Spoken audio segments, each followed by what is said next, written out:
नमस्कार, आप देख रहे हैं 9 भारत समाचार। नमस्कार, आप देख रहे हैं नव भारत समाचार। मैं हूं नेहा राठी। आइए देखते हैं आज की बड़ी खबर। उत्तराखंड के देहरादून जिले के विकासनगर तहसील के जस्सोवाला क्षेत्र में पर्यावरण और सरकारी राजस्व के साथ खिलवाड़ का एक नंगा नाच चल रहा। ITI पॉलिटेक्निक्स जस्सोवाला में महज चंद कदमों की दूरी पर स्थित शीतला नदी के किनारे एक अवैध स्टोन क्रशर दिन रात JCB मशीनों से नदी का बालू गिट्टी चुराकर हाईवे निर्माण कंपनी को सप्लाई कर रहा। नदी की धारा को ही क्रशर में समाहित कर लिया गया, जिससे नदी का अस्तित्व ही समाप्त हो चुका। इससे न केवल जलीय जीवन खतरे में बल्कि उत्तराखंड सरकार को करोड़ों रुपए का राजस्व नुकसान भी हो रहा। आपको एक और मुख्य बात बताएं, जब क्रशर कई महीनों से चल रहा है, उसके बावजूद नए जिला खनन अधिकारी आते ही पोर्टल बंद क्यों हुआ? आखिरकार यह एक जांच का विषय है। और इसके बाद फिर कैसे दोबारा चलाने की अनुमति प्राप्त हुई? अवैध चल रहे क्रशर पर आखिर बड़ी कार्रवाई क्यों नहीं होती? महज एक खन्ना पूर्ति कर कुछ दिन के लिए पोर्टल बंद ही किया जाता है। स्थानीय निवासी और पर्यावरण प्रेमियों के अनुसार यह कारोबार नए जिला खनन अधिकारी के आते ही बंद हुआ है। खनन विभाग का ऑनलाइन पोर्टल बंद कर दिया गया है और अब बिना किसी रिकॉर्ड के ही स्टोन क्रशर संचालित हो जाएगा।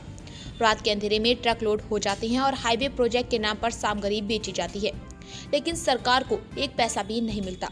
सूत्रों के हवाले से पता लगा है कि एक स्थानीय निवासी ने नाम न छापने की शर्त पर बताया, क्रशर से निकलने वाला गंदा पानी नदी में घुल रहा है, जो मछलियों और अन्य जलीय जीवों के लिए घातक साबित हो रहा। नदी की डांग पर क्रशर, पर्यावरण का बर्बरन विनाश।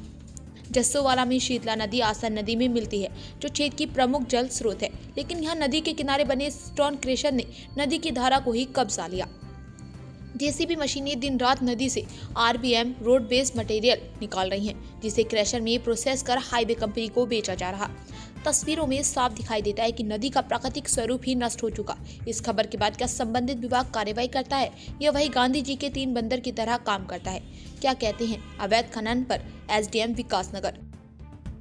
ये जो खनन के संबंध में कार्रवाई है, ये ज्वाइंट रूप से की जा रही है। जहाँ जहाँ पे शिकायतें प्राप्त हो रही हैं और टीम के द्वारा औचक निरीक्षण जहाँ पे किया जाता है, जो भी वहाँ पे अनियमितता पाई जा रही है उस पर कार्रवाई की जा रही है। उसके बाद अभी प्रशासन की पूरी टीम के, क्योंकि जो खनन विभाग है उसकी टीम के साथ साथ मिलके जो हमारे क्रशर्स हैं या अन्य जो जहाँ पे ये खनन का कार्य चल रहा है उनकी पैमाइश भी की जा रही है और उनका औचक निरीक्षण भी किया जाना, जो खामियां पाई जानी नियमानुसार उन्हें कार्रवाई की।